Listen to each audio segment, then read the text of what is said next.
उसमें ही पड़ गया था कि यार तो मैं बर्बाद हो जाऊंगा। चिट्ठा दे रहे थे, सबके स्पेशल चिट्ठा दे दिया गया था और सबको लिख दिया था कि तुम मतलब हाइड्रोसिल ओके ये ओके, तो सबको पता चल जाता है मेरे को पॉइंट मिला है। आया था वो लड़का, गया बाथरूम और टॉयलेट करके आ गया। अब सबको दे रहे अब जब उसका बारी आया तो उसका निकल ही नहीं रहा था, पता नहीं गुस्सा रहे थे सर जो लेके हम लोग को गए थे कि यार तुम कैसे हो, तुम सैंपल के लिए टॉयलेट नहीं दे सकते। तो बहुत देर तक रुकाया, तो फिर बोला कि उसका आ ही नहीं रहा था यार, बहुत देर तक हम लोग को हंसी भी आ रहा था, गुस्सा भी आ रहा था कि इसकी वजह से हम लोग को रोक के रखा हुआ है। ऐसे करके यू टाइप से आता है, इतना लंबा स्टिक जैसा रहता है, उसको मारते हैं हाथ में, उससे एक फ्रीक्वेंसी जनरेट होता है जनरली। बस यही चेकअप, लास्ट चेकअप था। उसके बाद आएंगे और टच करेंगे, दबा के देखेंगे थोड़ा सा, मतलब आपको दर्द में नहीं फील होगा, लेकिन उसको जो जांचना है वो जांच लेंगे। नौकरी चेक कर रहे थे, सबको पैर सटाने के लिए अंगूठा दोनों सटा के मतलब बोला गया खड़ा रहने के लिए। उसके बाद देख रहे थे किसी का गैप है किसी का नहीं है, तो एक लड़का का डाउट था, तो बोले कि डॉक्टर था वो असिस्टेंट को बोला कि इसका थोड़ा देख लेना, लेटा के उसको देखा, हाँ देख लेना। तो इतना बड़ा का एक 3 सेंटीमीटर का लकड़ी का टिकी टाइप से था और एक 5 सेंटीमीटर का था।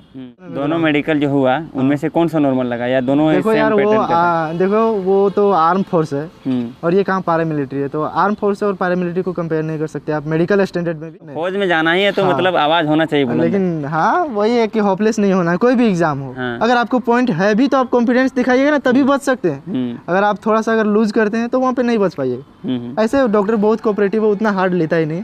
बस वहाँ पे डॉक्टर मेरे को बोला था कि साले की आवाज़ ही नहीं है, जोर से बोलना रहता है। जो एक दिन वो चेंज होता है। हम लोग जब बैठे थे ना तब मैकेनिक आया था, उसको खोल रहा था, बल्ब वगैरह फिट कर रहा था और सारे जो चारों तरफ से 4 गो पेपर होता है ना उसको फिट कर रहा था सिर्फ।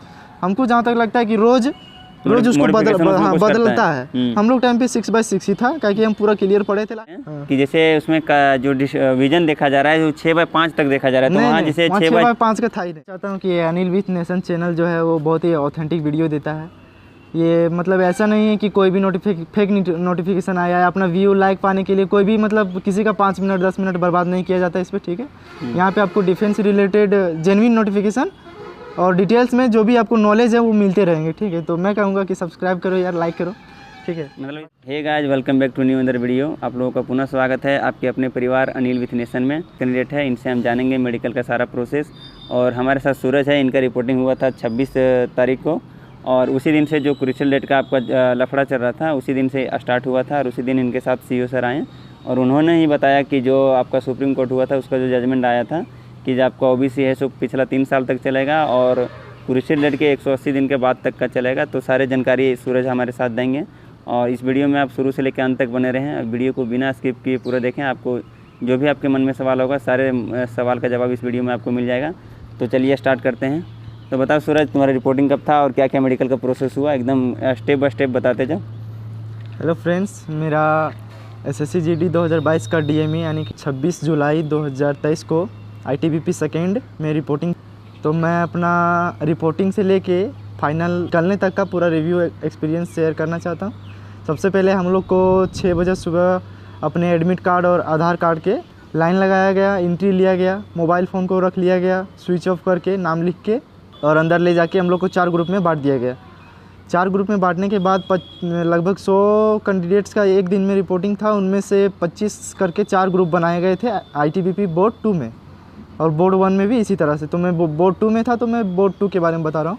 तो 25 करके स्टूडेंट थे, तो लगभग 10 करके स्टूडेंट को बस में भर के ले गए लैब इन्वेस्टिगेशन करने के लिए डॉक्यूमेंट वेरिफिकेशन के बाद, और बाकी जो 15 रह गए थे उनको ग्राउंड मेडिकल के लिए डॉक्टर को सौंप दिया गया।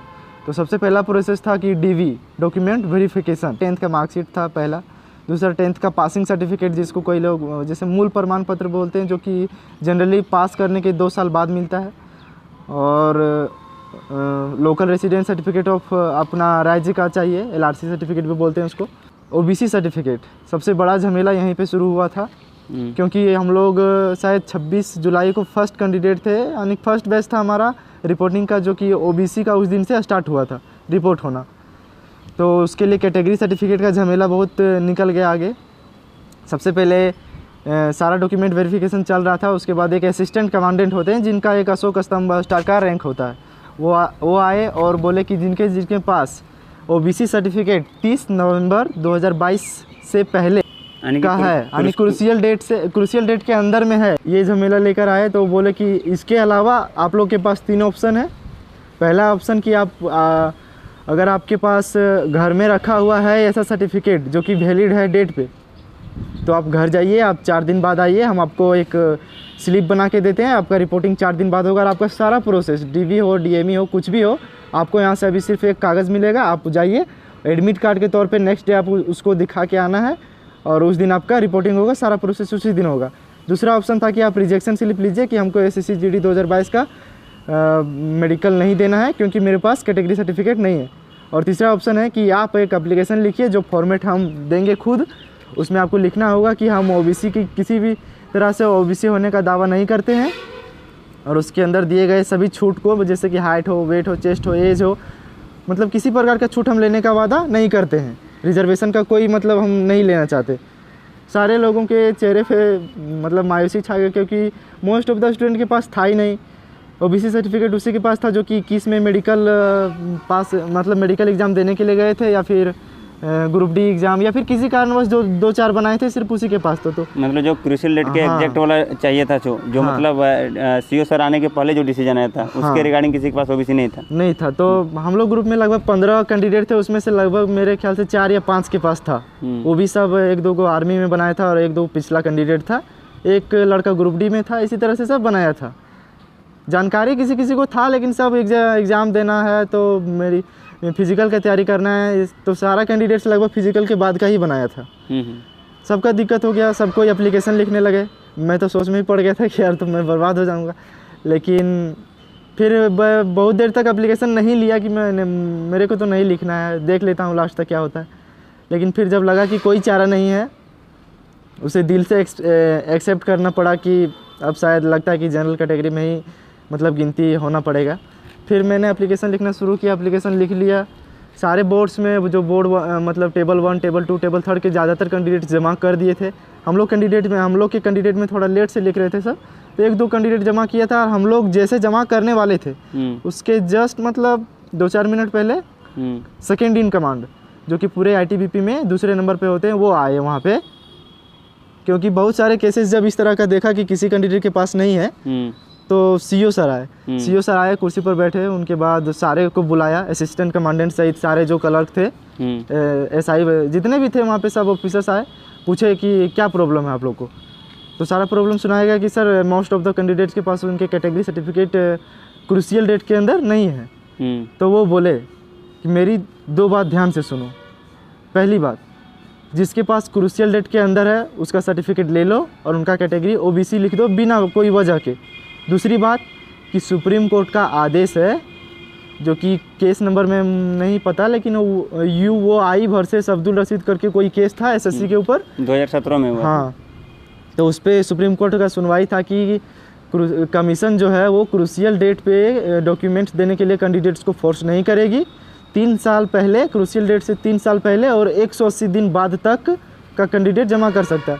तो 180 दिन यानी 6 महीना जोड़ के CO सर बता दिए कि जिसका भी 30 मई 2023 तक का है OBC, उनका ले लो, OBC लिख दो। और एक छोटा सा घोषणा पत्र टाइप करके था, वो इनसे लिखवा लो। तो यही इसी पे काम शुरू होना हुआ। तब थोड़ा चेहरे पे फिर से थोड़ा मतलब जो भी था खुशी आया कि चलो यार कुछ तो हो जाएगा। उसके बाद फिर से मतलब सारे लोग एप्लीकेशन दूसरा फॉर्मेट में लिखने लगे, लेकिन डॉक्टर को सौंपने के लिए लेट हो रहा था। CO सर डांटने लगे कि यार तुम लोग क्या कर रहे हो, उतनी देर से डॉक्टर को सौंपा नहीं इन लोगों को। तो हम लोग को तुरंत बोला कि ठीक है, तुम लोग उधर से आओगे तब तुम लोग से घोषणा पत्र लिखा लिया जाएगा। लेकिन तब तक टेबल 1, 2, 3 में लगभग बहुत सारे लोग लिख के जमा कर दिए थे। बहुत सारे को जनरल में पहले से ही काउंट कर लिया गया था।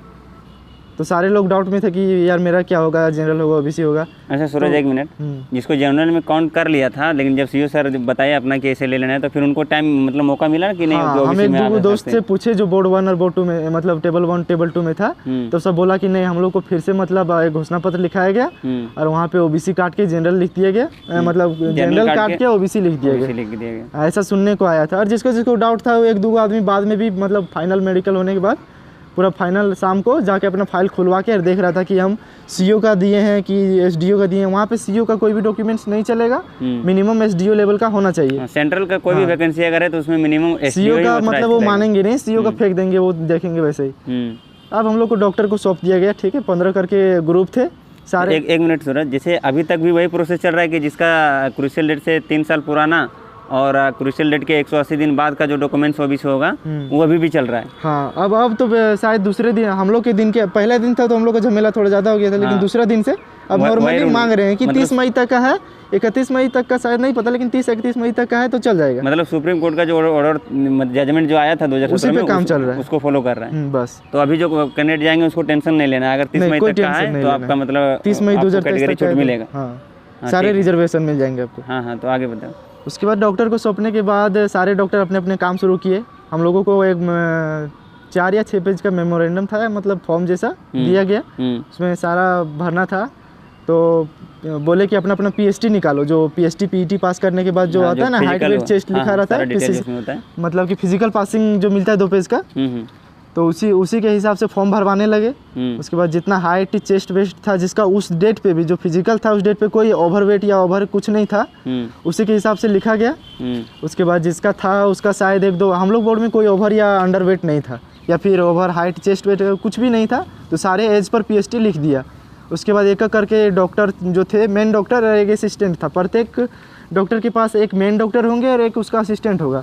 उसका असिस्टेंट पहले हम लोग को बोल के फॉर्म भरवाया पूरा, कितने माता पिता हैं, जीवित हैं, कितने भाई बहन हैं, इस तरह से करके। अच्छा, जैसे कोई कैंडिडेट अगर फॉर्म फिलअप करने टाइम में अगर कोई किसी तरह का प्रॉब्लम आता है तो वहाँ सर गाइड कर रहे हैं ना कि आपको कैसे क्या भरना है? एक कैंडिडेट था, एसटी का कैंडिडेट था, जिसका शायद मैट्रिक सर्टिफिकेट में कुछ माता का नाम ऐसे करके कुछ गलत था शायद। हमको मेरे बगल में बैठा था, उसको मैंने पूछा तो बोला कि मेरा 4 दिन पहले रिपोर्टिंग था, लेकिन मेरा ये दिक्कत नहीं था। तो उसको भी एक अलग से फॉर्मेट दिया गया था कि आप इसमें अपने वहाँ जैक से जो भी है आपका, जहाँ से बोर्ड है एजुकेशन बोर्ड, वहाँ से आप करवा के लाइए। तो वो अपना मतलब वेरीफाई करवा के लाया था, तो उसका फिर उस दिन कंडक्ट हुआ और वो लड़का फिट भी निकला, एसटी कैंडिडेट था। हम लोग 13 थे और 2 वो एसटी कैंडिडेट, मिला के 15 कैंडिडेट थे। सबका जब डॉक्यूमेंट वेरिफिकेशन हुआ था, सबसे पहले आई टेस्ट होगा। आई टेस्ट में एक एक करके डॉक्टर लेके जाएंगे, करके आपको देंगे, अंदर बाहर से देखेंगे, पूछेंगे ऑपरेशन हुआ है कि नहीं, कुछ मतलब कोई दिक्कत है क्या, कोई अच्छा, ऑपरेशन के बारे में पूछ रहे हैं कि फॉर्म भी लिखवा रहे हैं, स्नो करना होता है या केवल पूछ रहे हैं? नहीं, एक तो सबसे पहले वो तो जो मिनिस्ट्री ऑफ होम अफेयर्स के वेबसाइट पे 100 पेज का इथी दिया, उसमें 100 पेज का जो फॉर्मेट है उसमें दिया गया है। उसमें लिखा रहता है कि आपने कभी ऑपरेशन कराया, आपको डायबिटीज था, आप कभी ऐसे वैसे संक्रमण के संक्रमित लोग के आप ऐसे वैसे किसी भी चीज़ में सम्मिलित हुए थे कि नहीं? मेडिकल में जाकर हाँ, तो उसमें जनरली सब कोई नो ही करता है, किसी का रहता भी है माइनर तो सब कोई नो ही कर देता है। तो डॉक्टर अलग से भी पूछता है कुछ हुआ है क्या, तो नहीं, सबको। मेन डॉक्टर थे, उसे सिर्फ सारा बॉडी देख रहे थे। उसके बाद इधर बगल में आई टेस्ट चल रहा था। सबसे पहले बीपी नापा गया। तो बीपी नापते वक्त पता नहीं स्टूडेंट क्या हो जाता है, मतलब ज़्यादा थोड़ा हाइपर हो जाते हैं। सोच लेते जैसे किसी को मान लीजिए आपको कुछ माइनर प्रॉब्लम भी है, वही दिमाग में चल रहा होता है। तो माइनर प्रॉब्लम है तो छोड़िए उसको, नेगलेक्ट करके देखिए। पहले बीपी है, खुशी मन से जाइए, ठीक है, एकदम रिलैक्स मन से पूरा बढ़िया से मतलब आराम कीजिए। उसके बाद जो भी है, बीपी तो नॉर्मल ही आता है सबका। एक कैंडिडेट का था जिसका बीपी सही नहीं आ रहा था, तो उसको बोला कि तुम्हारा फिर से ना पाएगा, तुम पानी वानी पियो और थोड़ा रिलैक्स महसूस करो। एक कैंडिडेट मतलब अगर जिस भी कैंडिडेट को अगर बीपी में कुछ तरह का प्रॉब्लम आता है तो उसको बोला कि उसको मल्टीपल टाइम मतलब चांस देते हैं डॉक्टर। बोल बाद में नापेंगे तुम्हारा। मतलब सर लोग पूरा कोऑपरेटिव हैं, जहाँ तक हो सके उन लोग मौका पूरा दे रहे हैं। अगर आपको अपने स्तर से दिक्कत है तभी दिक्कत है, नहीं तो फिर वहाँ पूरा टाइम दे रहा है आपको। अगर आप चाहें कि नहीं हम एक बार और ट्राई करना चाहते हैं तो आप जितना बोलोगे सर मेरे को अभी समझ में नहीं आ रहा है, फिर मान लीजिए आपकी आंख में कुछ धूल पड़ गया है, आपको कुछ पढ़ा रहा है, तो बोल सर मेरे को 5 मिनट दीजिए, मैं कुछ देर बाद ट्राई करता हूँ, इस तरह भी वो शायद दे देंगे। तो सबसे पहले आई टेस्ट में यही हुआ कि एक बुक पढ़ाते हैं, वही कलर विजन वाला बुक जो होता है, पूरा उसमें एक लाइन आता है, उसमें हाथ चला के दिखाने बोलते हैं, नंबर भी पूछते हैं। और 1-2 कैंडिडेट को सुनने में आया कि कलर, स्पेशली कलर पे हाथ दे के बोल देखो ये कौन सा कलर है, ये भी पूछा जा रहा था। तो इस तरह से वहाँ पास होना। फिर एक नियर विजन, वहीं पे एक आंख बंद कर देंगे और वहीं पे इतना दूर में बुक रहेगा, हिंदी इंग्लिश लिखा रहेगा, उसको पढ़ने बोलेंगे। नियर विजन तो जैसे होना चाहिए रूल के हिसाब से, तो उसका 25 कितना था सेंटीमीटर ना? मतलब यहाँ बैठा हुआ था इतना दूर में, 25 से तो कुछ ज़्यादा था। हाँ, तो चल ठीक है, 30 या 40 सेंटीमीटर होगा, उतना दिख जाना चाहिए। हाँ, तो दिख जाता है। और बाकी जो डिस्टेंस विजन ले रहा था उसका कितना दूरी से ले रहा था डिस्टेंस विजन? एकदम परफेक्ट 6 मीटर का वहाँ मार्किंग लगा हुआ था, वहीं पे खड़ा होना था। खड़ा होने के बाद जस्ट आपके सामने उसका असिस्टेंट खड़ा हो जाएगा, डॉक्टर वहाँ पे रहेंगे, आपकी दोनों आँख में एक अंगुली ऐसे ऐसे घुमा दिया जाएगा तुरंत, और एक आँख वैसे ही बंद कर दे के एक आँख खोलने बोलेगा, और आपको जो बोलेगा उसको पढ़ना है।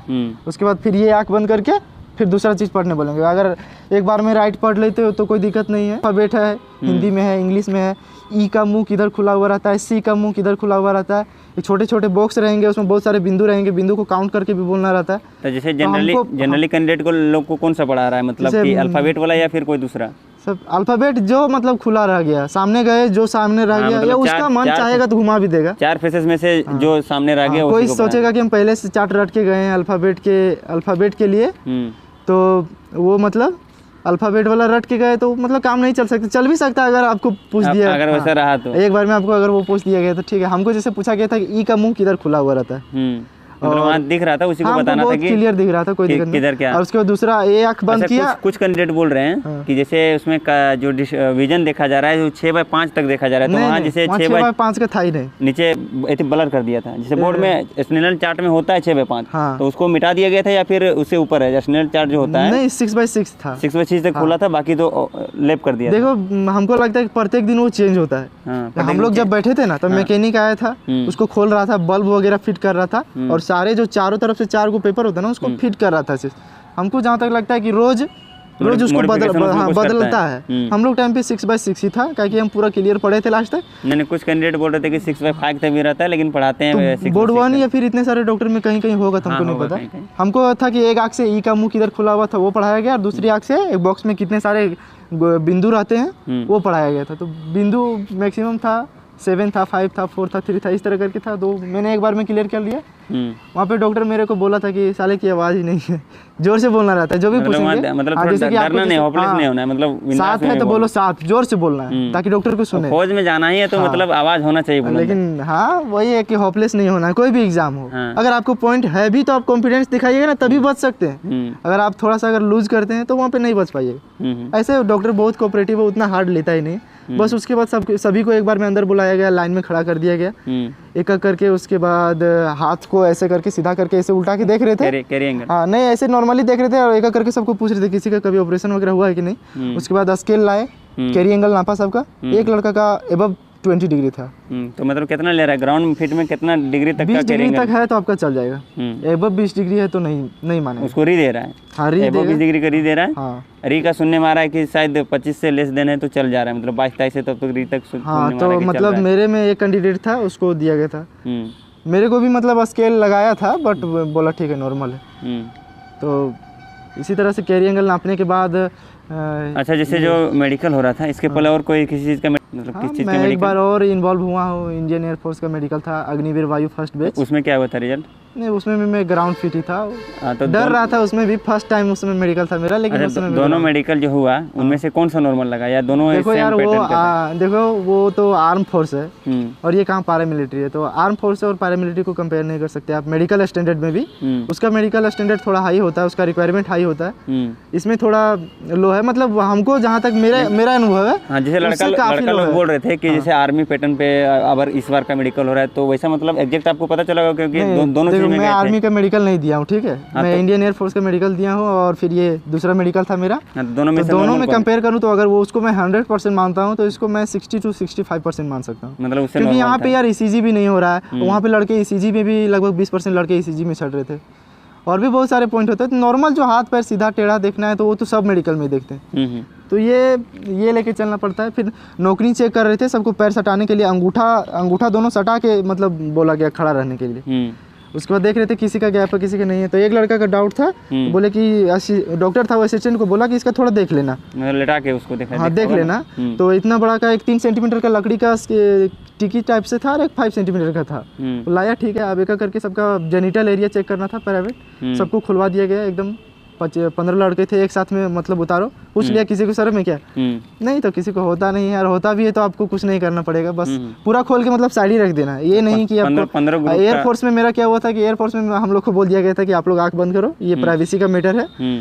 तो आंख बंद करके वो सब करके चेक किए, उसके बाद पहना के मतलब वहाँ पे उतना अनकंफर्टेबल फिट नहीं हुआ था, लेकिन यहाँ पे फील हो गया थोड़ा। मतलब सबको एक साथ ग्रुप में एक साथ आपको उतार दिया जाएगा, कोई दिक्कत नहीं, एकदम अच्छे से खड़ा रहना है कॉन्फिडेंस के साथ। एक एक करके सबका आपको हाइड्रोसिल चेक किया जाएगा, छोटा बड़ा या पानी भरा हुआ है कि नहीं से। और साथ में साथ वेरिकोल सील, वो ग्लव्स पहन के आएंगे और टच करेंगे, दबा के देखेंगे थोड़ा सा, मतलब आपको दर्द में नहीं फील होगा, लेकिन उसको जो जांचना है वो जांच लेंगे। उसके बाद जो पीनस होता है उसको स्किन पीछे करके देखते हैं, किसी किसी का होता है अब वो अंदर में भी किसी किसी का कुछ दिक्कत होता है नहीं पता, लेकिन किसी को उसमें दिक्कत नहीं था। उसके बाद पाइल्स चेकअप के लिए सबको लिटा दिया गया। हमारे जो डॉक्टर थे वो लिटा के चेक कर रहे थे। किसी किसी के डॉक्टर मतलब खड़े खड़े पीछे झुका के और पीछे मतलब अपना फैलाने बोल रहे थे और उस तरह भी चेक कर रहे थे। जो हमारे से तीन नंबर डॉक्टर थे, सो हम लोग को बैठा के और चेक करवा रहे थे। उसी समय जब लड़का लोग सो रहा था बेड पे, तो उसी समय सीधा कर दिया जाता था और वही देख लिया जाता था किसी का नौकनी। तो एक करके हम लोग सबका नौकनी लिटा के भी चेक कर दिया। तो नौकनी किसी का होता नहीं है। अगर लेटने के बाद भी आपके घुटने सट रहे हैं और आपके एंकल के पास जो लास्ट का होता है 2 घुटी, वहाँ पे अगर ज़्यादा गैप है 5 सेंटीमीटर से भी ज़्यादा, तब उसको नौकनी बोलते हैं। एक उस पर भी कभी होगा तो वीडियो बना दिया जाएगा। नौकनी को बहुत सारा लड़का को डॉट रहता है, नौकनी और कैरी एंगल को।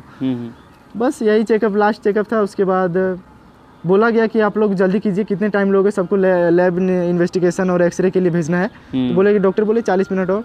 इसी तरह से हियरिंग टेस्ट हुआ। सबसे पहले क्या बोलते हैं उसको, इक्विपमेंट का नाम नहीं पता है, लेकिन होता है छोटा सा ऊपर में डिस्प्ले लगा रहता है, इतना पतला, ऐसे करके कान में पूरा डालते हैं और देखते हैं किसी का कान है तो वैक्स है तो साफ करवा लीजिए, पर्दा क्लियर दिखना चाहिए। 1-2 लड़के को बोल रहे थे, सबको पूछ भी रहे थे कि कान साफ करवाया है, तो कोई को बोल रहा था, कोई को नहीं बोल रहा था। तो जनरली पर्दे में किसी तरह का कोई प्रॉब्लम नहीं होना चाहिए। अगर थोड़ा बहुत वैक्स भी है इधर तो चलेगा, लेकिन पर्दा आसपास दिखना चाहिए। वैक्स ना हो तो बढ़िया है। रीमेडिकल कौन लेना चाहता है? हियरिंग के लिए जो था तो उसमें आवाज देख रहा था क्या, कितना सुन रहे हैं नहीं सुन रहे, बोल के वो नहीं किया। जैसे एयरफोर्स में था क्या कि हम लोग को कुछ दूरी पे खड़ा कर दिया गया था पीछे से 26-37, बहुत धीरे धीरे बोल रहा था और वो आइडेंटिफाई करने बोल रहा था कि क्या सुना है तुमने। और इसमें क्या था? और इसमें था कि एक डिवाइस आता है ऐसे करके यू टाइप से आता है, इतना लंबा स्टिक जैसा रहता है। उसको मारते हैं हाथ में, उससे एक फ्रीक्वेंसी जनरेट होता है। जनरली कुछ हर्ट्ज का फ्रीक्वेंसी जनरेट होता है। उसको मारेंगे, आपको आंख बंद किया हुआ रहेगा और जिस कान के पास वो लेके जाएंगे उधर का हाथ खड़ा करना है। तो इसमें सारे लड़के पास हो रहे थे, सारे लड़के बता रहे थे। एक लड़का था जिसपे मुझे हंसी भी आ रहा था, बजा रहे थे इस कान पे, वो इंडिकेट कर रहा था इस कान पे 1-2 बार, लेकिन उतना नहीं देखते हैं। फिर लास्ट में जब 3-4 बार सही बताया तो फिर किसी को बोले कि हियरिंग में कोई दिक्कत नहीं है। फिर बोले कि ठीक है आप लोग जाके बैठ जाओ, सबका पहन लो, जाके बैठ जाओ। तो बैठ लिए। उसके बाद वो अपना डॉक्यूमेंटेशन करने लगे डॉक्टर, और बोले कि ठीक है तुम लोग को अब लैब इन्वेस्टिगेशन और एक्सरे के लिए लेके जाया जाएगा। तो 15 चौक 60 स्टूडेंट को एक बार में गाड़ी में भर के और ले गया 40 किलोमीटर दूर, लगभग 40 मिनट का डिस्टेंस था। बस में लेके गया सैमफर्ड हॉस्पिटल, वहीं रांची में है, कोकर चौक के पास। वहाँ से सबसे पहले ब्लड लिया गया, यूरिन लिया गया और एक्सरे। हाँ, तो ब्लड तो अब कुछ नहीं कर सकते, ब्लड तो ले लेंगे, वो कुछ नहीं, एक छोटा सा मारेंगे, वो खींच लेंगे बस। वहीं पे हीमोग्लोबिन का लेवल लिख देंगे। और यूरिन में एक चीज़ बताता हूँ, एक कैंडिडेट था हमारे ग्रुप में, वो पता नहीं, उसको पता नहीं था, वो तुरंत गया, मतलब जैसे वहाँ पे बैठाया गया था वो लड़का गया बाथरूम और टॉयलेट करके आ गया। अब सबको दे रहे, अब जब उसका बारी आया तो उसका निकल ही नहीं रहा था, पता नहीं गुस्सा रहे थे सर जो लेके हम लोग को गए थे कि यार तुम कैसे हो, तुम सैंपल के लिए टॉयलेट नहीं दे सकते। तो बहुत देर तक रुकाया, तो फिर बोला कि उसका आ ही नहीं रहा था यार, बहुत देर तक हम लोग को हंसी भी आ रहा था, गुस्सा भी आ रहा था कि इसकी वजह से हम लोग को रोक के रखा हुआ है। तो बहुत देर तो बोला ठीक है तो हम इसको रखते हैं। दो थे ना, 2 स्टाफ होते हैं, तो एक स्टाफ उसी के साथ रुक गया और एक स्टाफ हम लोग को लेके नीचे आ गया एक्सरे रेडियोलॉजी डिपार्टमेंट में, जहाँ एक्सरे होना था हम लोग को। तो बाद में वो लड़का फिर क्लियर करके वहाँ से आया था। तो फिर एक करके एक्सरे होता है, एक्सरे में मतलब यूरिन देने से पहले आप चाहे तो पानी पी सकते हैं। हाँ, पानी खूब पीजिए, ठीक रहेगा बस, और कुछ दिक्कत नहीं होना चाहिए। मतलब यार सैंपल देने में लेट नहीं होना चाहिए किसी तरह। बस उसके बाद एक्सरे डिपार्टमेंट में एक करके लेके जाएंगे आपको, बस एक्सरे करेंगे, उसके बाद फिर से गाड़ी में बैठा के लेके आएंगे। मतलब आपका ब्लड यूरिन और एक्सरे हो गया, उसके बाद वापस आपको जो है सो कैंप के अंदर ले आया गया। उसके बाद वहाँ कुछ प्रोसेस हुआ और कितने देर के बाद आप लोग को फिर छोड़ दिया गया, और रिपोर्ट के लिए मतलब रिजल्ट के लिए आप लोग को कब बुलाया गया? फिर से टेबल, मतलब अपने अपने टेबल के पास बैठाया गया। उसके बाद बोला गया कि ठीक है आज आप लोग जाइए, कल आप लोग को रिजल्ट मिलेगा। मतलब तो कुछ लोग जो डॉक्टर नंबर 3 थे ना, उसके बहुत सारे स्टूडेंट को पता था कि हमको मेरे को ये पॉइंट मिला है। किसी को आँख में पॉइंट मिला था हाइड्रोसिल में, जैसे उसको चीटा दे रहे थे, सबके स्पेशल चीटा दे दिया गया था और सबको लिख दिया था कि तुम मतलब हाइड्रोसिल ओके, ये ओके, तो सबको पता चल जाता है कि मेरे को पॉइंट मिला है। तो टेबल नंबर 3 में एक कैंडिडेट था, उसको आँख में पॉइंट मिला था, तो उसको पता था कि हमको इसमें रीमेडिकल मिला है। तो वो लड़का काफ़ी टेंशन में था। बस उसके बाद निकाल दिया गया था। काउंटिंग मिला के निकाल देते हैं, मोबाइल वगैरह सब मिल जाता है। और दूसरी बात जो जैसे ऑपरेशन का रिगार्डिंग, तो उसमें क्या क्या कर रहा है, मतलब री दे रहा है, ऑपरेशन का कोई कैंडिडेट तो नहीं था, ऑपरेशन का कोई कैंडिडेट नहीं था, लेकिन पूछता है कि ऑपरेशन हुआ है, कितने दिन पहले हुआ है। हम बोलते हैं कि अगर 1-2 साल पहले हुआ है, होता है यार, 20 साल का लड़का 22 साल का हुआ है, तो अगर हुआ भी है किसी को तो डॉक्यूमेंट्स अपना रखे, डॉक्यूमेंट्स के बिना तो कोई उपाय नहीं है, अगर डॉक्यूमेंट्स नहीं तो भगा देंगे। ऑपरेशन का डॉक्यूमेंट्स चाहिए, जब हुआ था उसी टाइम का? हाँ वो चाहिए, और दूसरी बात फिर कितना पहले है वो भी मायने रखता है। 6 मंथ से एक्स्ट्रा है तो आप डरिए नहीं, 6 मंथ से पहले है तो भी देखिए कि उसको 6 मंथ से अगर एक्सटेंड करवा सकते हैं तो ज़्यादा करवा लीजिए, बढ़िया रहेगा। 1-1.5 साल पहले का सर्टिफिकेट बनवा सकते हैं, बना लीजिए कि आप लोग कल 5 बजे आइएगा, आप लोग को रिजल्ट मिलेगा। बस यही हुआ था। तो बहुत डिटेल में हम चर्चा किए हैं और उम्मीद है कि आपका साथ जो भी डाउट होगा सब चीज़ क्लियर होगा। फिर भी अगर आपके मन में कोई सवाल है तो हमेशा की तरह आप कमेंट बॉक्स से हमसे पूछ सकते हैं, हम बहुत आराम से आपका जवाब देंगे। और मिलते हैं किसी अगले वीडियो में, तब तक अपना ख्याल रखना। बताना चाहता हूँ कि अनिल विथ नेशन चैनल जो है वो बहुत ही ऑथेंटिक वीडियो देता है। ये मतलब ऐसा नहीं है कि कोई भी फेक नोटिफिकेशन आया है, अपना व्यू लाइक पाने के लिए कोई भी मतलब किसी का 5 मिनट 10 मिनट बर्बाद नहीं किया जाता है इस पर, ठीक है।